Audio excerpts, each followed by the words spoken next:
Vinny with SwissWatchExpo. Today I'm looking at this amazing Must de Cartier tank.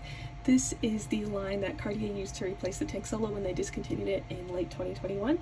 So this is kind of a more recent release, and this is a really cool watch because it actually has the SolarBeat technology. So that means it's a quartz watch with a rechargeable battery that recharges with the sun, which I think is such a cool piece of technology, and it actually recharges in the actual numerals of the watch. So the numerals are cut out and underneath is the actual charging station or platform that is interacting with the sun, which I think is a really cool way to marry the traditional look of the Cartier numerals with the more modern technology that is this.